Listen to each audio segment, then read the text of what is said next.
Good morning, ladies and gentlemen, and welcome to the show. Glad to have you guys here. Today is December 18th, a Monday, and it's getting close to Christmas, guys. But I got a good show for you guys today. Uh, it's gonna be a little bit different format than I normally do. First off, I'm going to talk about the world news, and then I'm going to run right into the financial markets. And then when I'm done, to finish the show up, I'm going to talk about the possibility of alien life out there. And so I know probably quite a few in my audience are not really interested in that too much. Probably half are interested and half aren't. So that's why I'm putting it on the tail end of the show. So if you want to watch about that, you can just kind of hang in there through the regular show, and then I'm going to go into that topic. So let's get started. Let's open the show right here and take a look at what's going on. A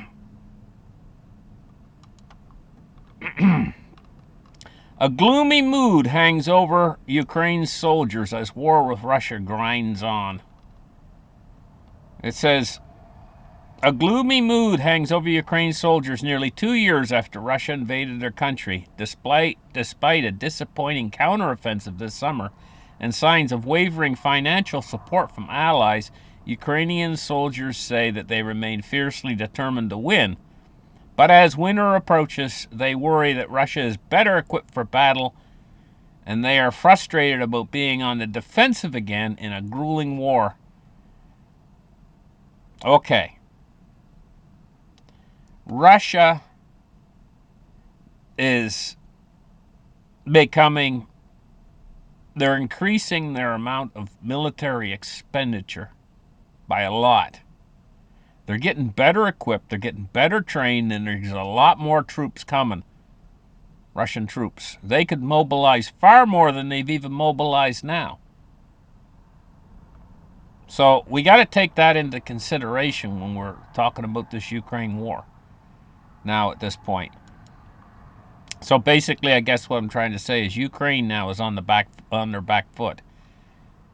Now Saturday Night Live has brutally mocked Rudy Giuliani after his 148 million defamation verdict. So evidently, Rudy Giuliani is finding hard times, and it says that they brutally mocked him on Saturday Night Live. And, well, that's what's going on with that. North Korea has resumed their military launches in a threat to peace and stability, it says, quote unquote. I just heard that they just launched a missile, and it was like 70 minutes in flight. You know what that means? And generally what North Korea does is they launch them straight up into the sky. And if it means it flies like 70 minutes, it means it has enough fuel to make it all the way across the ocean, halfway around the world. And you know what that means? It means that they've got the capability of targeting, say, the East Coast. And they've also got the nuclear weapons, too, that could create an electromagnetic pulse that would knock all of our electronics out over a widespread area. And that is something to really consider. Oil and gas prices surge as BP, I guess, is pulling out of the Red Sea shipments following Houthi attacks. So these Houthi attacks, they're striking. It's not that their attacks are that huge or that they got that powerful, but it's where they're hitting.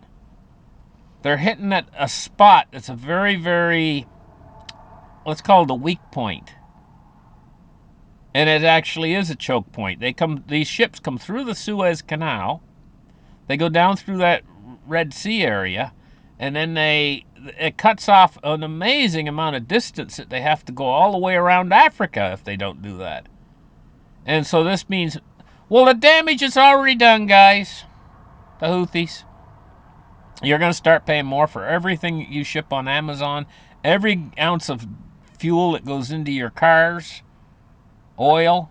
And this could get a whole lot worse. And this is what I tell you. They're touching the precious things now of the very rich and elite of the earth. They're touching those things. The Houthis are. And it's not so much how big and strong they are, but it's key what they're doing if they want to cause a ruckus. And that's what they're doing. They're causing a tremendous ruckus in the system. So the shipping companies now, they have to buy insurance. And guess what? Every single container on those ships, and you know those big ships might have like, well, you've all seen them containers stacked up like 10 layers high on top of those big ships. And there's hundreds and hundreds and thousands of containers on a ship. Each container is going to cost $50 to $100 more for the insurance to go through that region now. And they're going to pass that on to the consumer. So this is going to directly impact inflation. Okay? That's what's going on with that. I hate pop-up ads. It's all about money. It's like this whole system is just, everything's about money. But that's all the more so why we should actually take notice of what's happening in the financial system. And on our show, we talk about how it's a Ponzi scheme. And all Ponzi schemes come to an inglorious end. And we're approaching that end game. Now, they changed the charts. Kitco, where I get the gold price charts, it changed them. I don't like this new format as well, but they did put gold and silver on the same page. So here's the silver chart today. It's at 2377 right now. It appears to be going down on the chart. We're making red candles right now. Now gold today is at 2021, and gold's making the red candles right now too. So I like the look of the older charts better. It's easier to see what it was doing than these newer charts. What do you guys think? You like the older charts or newer charts better? Now, taking a look at cryptocurrency, we're seeing that Bitcoin is at 41,260 today. Taking a look at Ethereum is at 2154. And XRP is at 59.6 cents.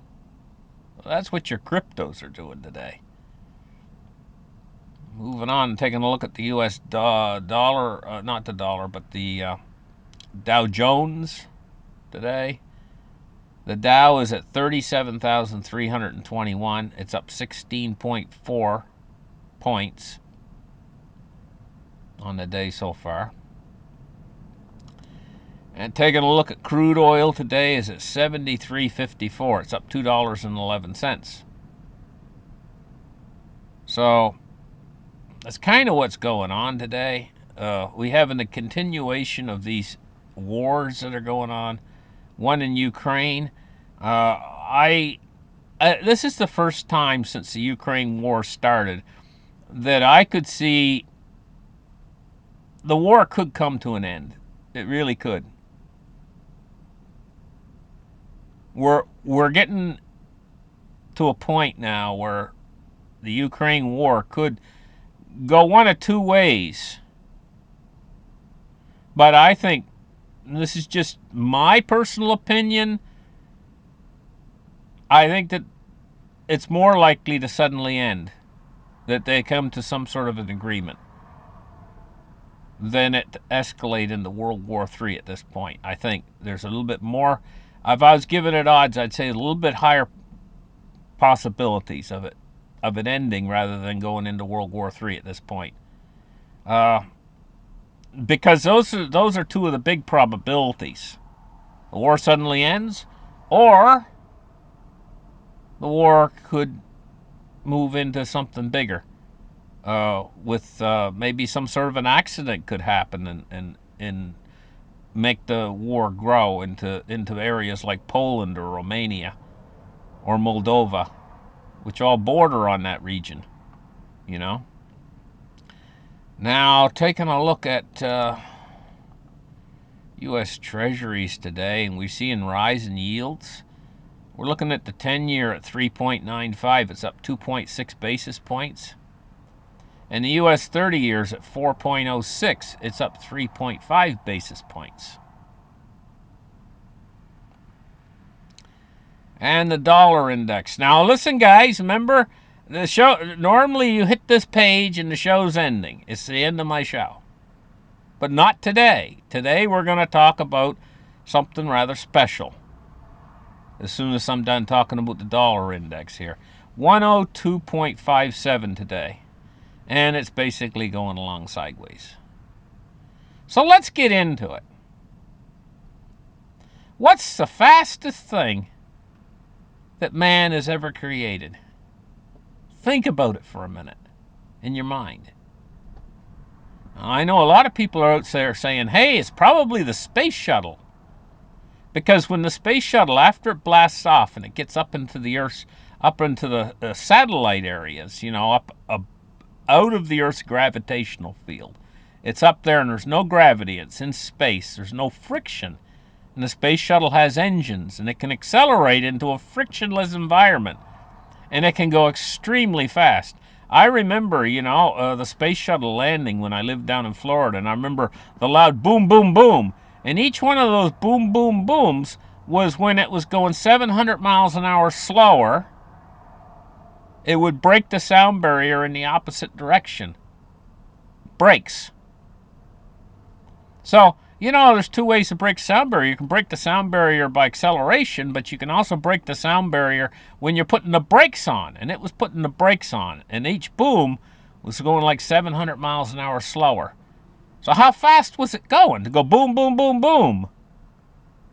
And it shook the whole state with these loud booms. How fast was it going? Well, let's take a look here. The space shuttle. 17,000 miles per hour. It says the space shuttle has been measured at speeds of over 17,000 miles per hour. And the Apollo manned spacecraft traveled 24,000 miles per hour. So, when you're thinking about the speed of a bullet, this is so many times faster than the speed of a bullet. Now you're saying, well, Glenn, how does all this lead? I thought you were going to talk about aliens. And yeah, I'm getting there, but I got to do some little bit of background work here. We got to get you guys up to speed on what's the fastest thing man has ever created. This is important, so stay with me on this.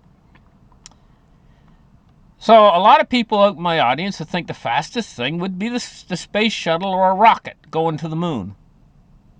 And it is pretty fast. The fastest was 24,000 miles an hour between the Apollo manned spacecraft.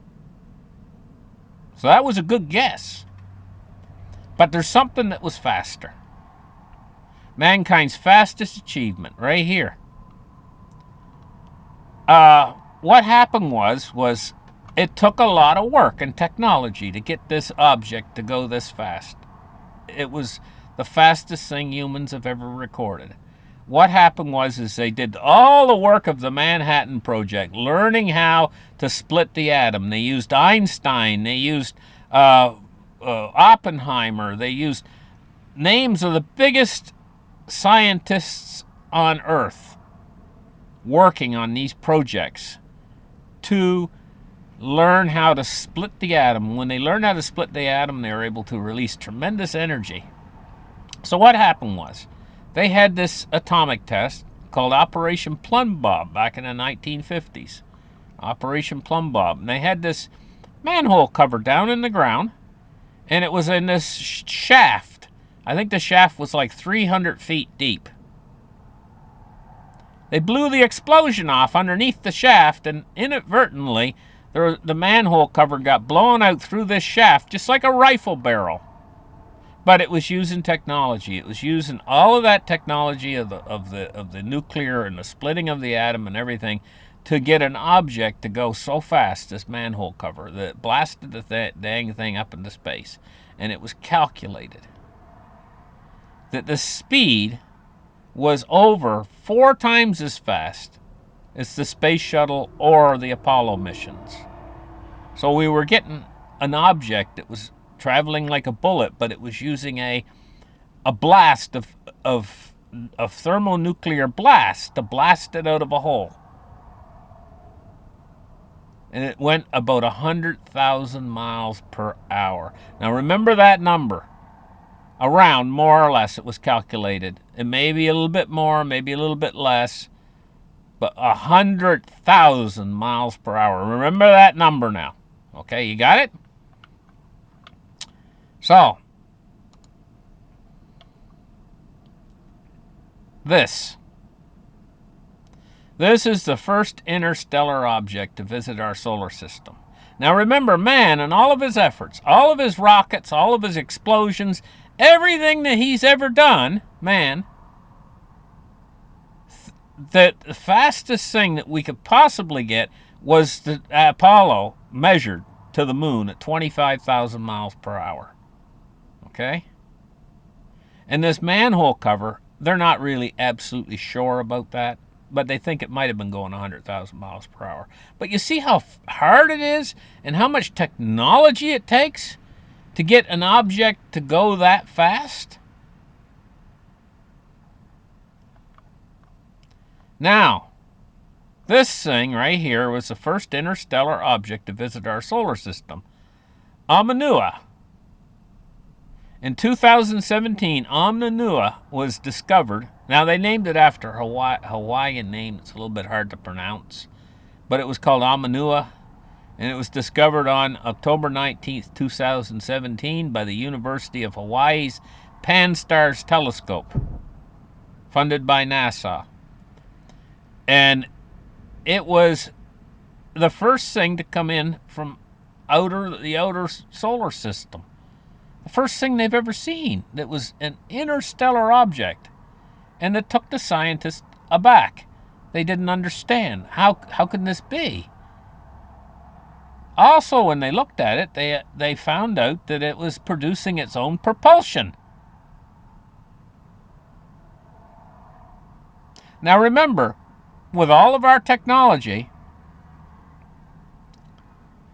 with the rockets going to the moon, 25,000 miles per hour. So we're not going to count that 100,000 mile an hour thing that come off the nuclear explosion. We're gonna stick with our main technology, which is rocket thrust propulsion. And the space shuttle, 17,000 miles per hour, and the Apollo missions, 25,000 miles per hour.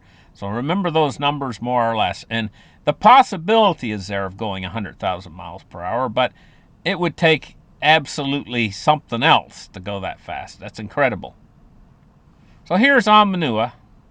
And let's take a look at the better pictures of it. The first interstellar space thing. Now, this thing behind my head is what's called an artist's conception. But the overall shape of the object, the overall shape of Oumuamua, is this shape, this elongated cigar shape.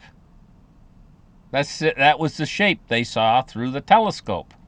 And what they did was they got artists to try to draw it as a rocky object.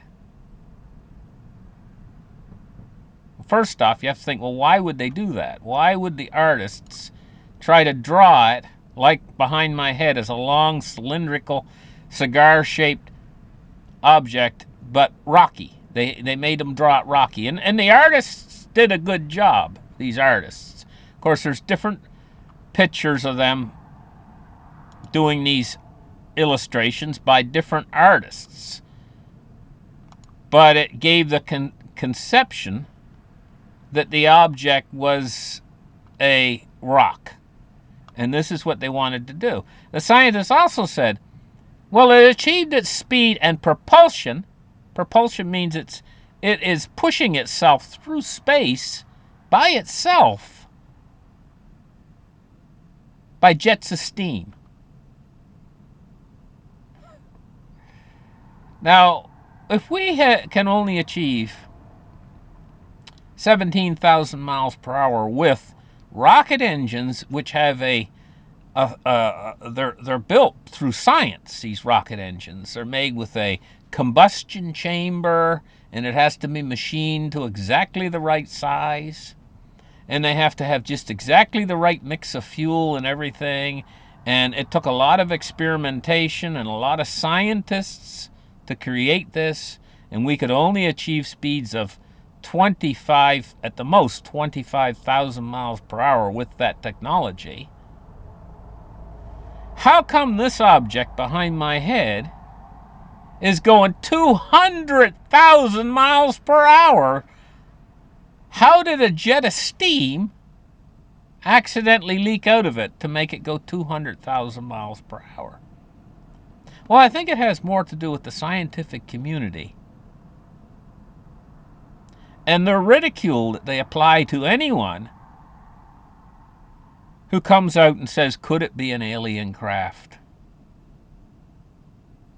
So they have to come up with an explanation. They have to make it a natural object, a rocky object going through space with jets of steam coming out of it. But look at the shape of the thing behind my head right now. This is a different artist conception, science fiction artist conception, of what a star cruiser might look like. And of course there's different ones, they have different shapes, but it's generally these star cruisers that would cruise through space, from different shows. They've done different ones, Generally, they have a specific shape of a star cruiser, what it looks like, from different science fiction shows. But in most, generally, it has a similar shape. Now, this general shape of this object the artists are trying to make look like a rock, generally star cruisers have that same cylindrical, long, elongated cigar-type shape that they give them for being able to travel through space effectively. It's a certain shape. And we compare that shape to this shape, we get a match. And if we remember that it's just a rocky, it's supposed to be just a rocky object. There's another artist's conception of the rocky object. Taking a look at the star cruiser, right? So, what do you guys believe? Do you guys believe that a little jet of steam coming out of a rock would be able to propel an object to 200,000 miles per hour? Or do you believe that it would take a more advanced propulsion system? Let's take a look at something else now. I think we've explained this enough. And now, by the way, now there's more to this. More to this story. Oumuamua traveled through our solar system and left our solar system. Then it turned around and came back. And it's in our solar system, from what I understand right now. But not only that, we had no interstellar visitors. And now a couple more of them have come into our solar system, like Oumuamua. And they're out there in our solar system. What's up? Let's take a look here. What is the Fermi paradox? Here's Wikipedia. It says the Fermi paradox is a discrepancy between the lack of conclusive evidence of advanced extraterrestrial life and the apparently high likelihood of its existence. So in other words, the scientific community out there, either they're ignoring evidence of advanced extraterrestrial life, And that's what's causing the lack of conclusive evidence. Because there is a high likelihood, it says, of its existence of extraterrestrial life. It says apparently a high likelihood of its existence.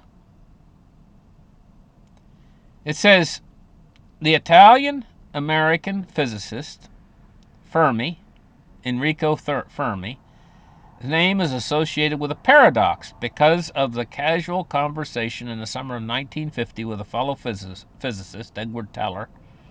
And there's another one of the scientists who were building the atomic weapons that took that kind of technology to make something go that fast.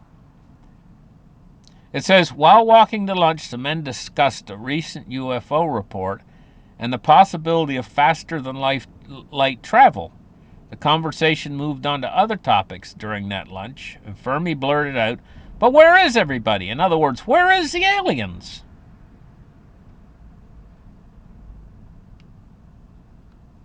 Well, there might be a reason for that. Let's take a look. In Wikipedia, the dark forest hypothesis. Now, this is a hypothesis of where are the aliens. It says the dark forest hypothesis is the conjecture that many alien civilizations exist. So they're out there. They're out there. This is what the hypothesis is about. It says it's a conjecture that many alien civilizations exist throughout the universe. But they are both silent and hostile, maintaining their undetectability by humanity for fear of being destroyed by another hostile and undetected civilization. In this framing, it is presumed that any spacefaring civilization would view any other intelligent life as an invisible threat and thus destroy any nescient life that makes itself known. As a result, the electromagnetic spectrum would be relatively quiet, without evidence of any intelligent alien life, as a dark forest filled with armed hunters is stalking through the trees like ghosts. Now, I want you to think about something for a minute. For about the last 100 years, we've been broadcasting signals out there left, right, and center. And those signals have been traveling out into space right now at the speed of light. And they've already made it like 200 light years through space. Signals that can be received by other alien civilizations who themselves are very possibly being very quiet for a reason. But we, the noobs, we're shouting to the world, we're here, come find us. And we're even sending things like Voyager out there with a silver plate telling them how to get here. You know? So now, what do we have? Well, we've had scientists ignoring what might be one of these over top of my head, an Oumuamua. They're basically ignoring it. And several more came in, followed Oumuamua in. Now, I want you to think about something here. Have you ever watched the movie Predator? So the movie had it had Arnold Schwarzenegger in it, and he played the alien. And no, he didn't play the alien. He played the guy who was fighting against the alien.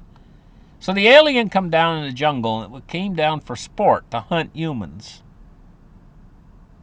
And it was very effective at it. It had invisibility. It had all sorts of high-tech weapons, and our weapons were no match for it. Well, Arnold, it had infrared vision and everything else. Arnold Schwarzenegger, you know, he did beat it by using his noggin, using his head in the movie. But this one creature, the Predator, could take out an army all by himself because he was such a warrior. Now let's just think about this for a minute. If this starship over my head, let's just go into the science fiction realm now for a minute.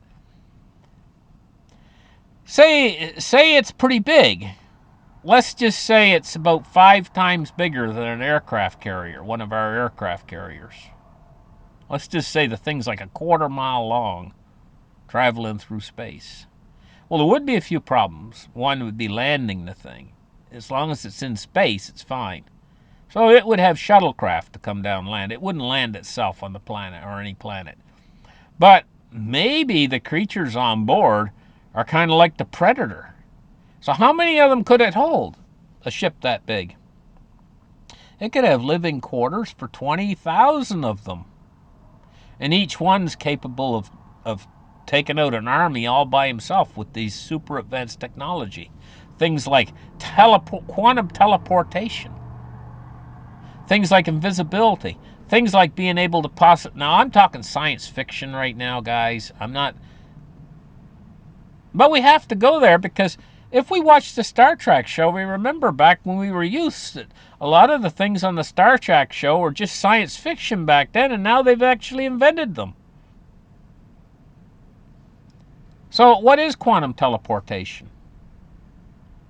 Being able to disappear in one location and pop into another location almost instantaneously. What is invisibility? Well, we've all watched shows like The Invisible Man. Imagine what the invisible man can do if he wants to rob a bank or something. He just walks in to the vault. Nobody sees him. Imagine what you could do if you had invisibility, if you were a soldier, sneaking in behind enemy lines and stuff. They wouldn't stand a chance. What about having your atoms out of phase? This could be related to invisibility. If you change the phases of your atoms in your body so that solid objects could pass right through you without hurting you. Imagine a technology like that where you touch a button on your belt, you not only become invisible, but a bullet would pass right through you because your atoms are out of phase with the other atoms in the environment. It would make you totally invulnerable. You would be almost like these...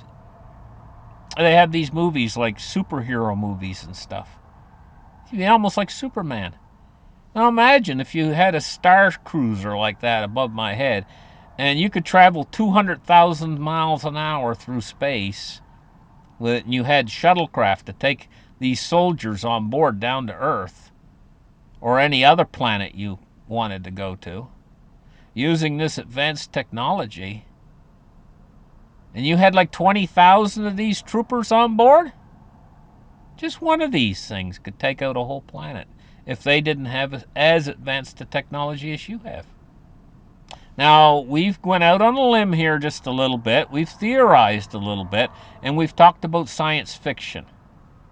But what is science fact? Science fact is that this object, Oumuamua, did come into our solar system. And it does have the shape of a star cruiser, albeit that they have made it into a giant rock through their artist conceptions. What do you guys think? Could it be, and why now? What do you guys think? Why now? Why would it be coming into our solar system right now? Could it be listening? Could they? Now, I'm theorizing a lot right here. This is all just theorizing. But could they be listening to our transmissions? Could they be receiving our transmissions but being quiet themselves because of the hypothesis of the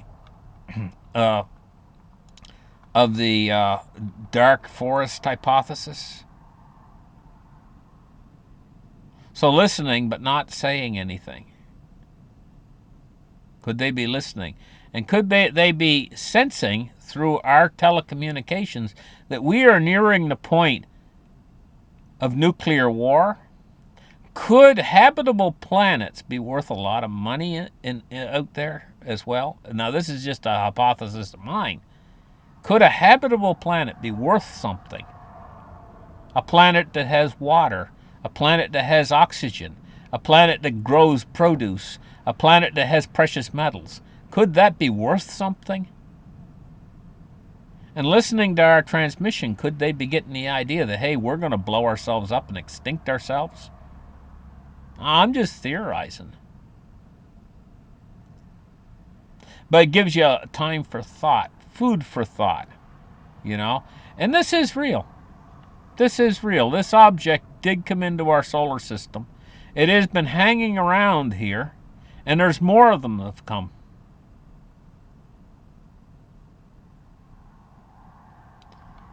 So I thought you guys might find this interesting. Thank you guys for listening to my show. Like and subscribe, and we'll catch you guys in the next episode. Bye-bye.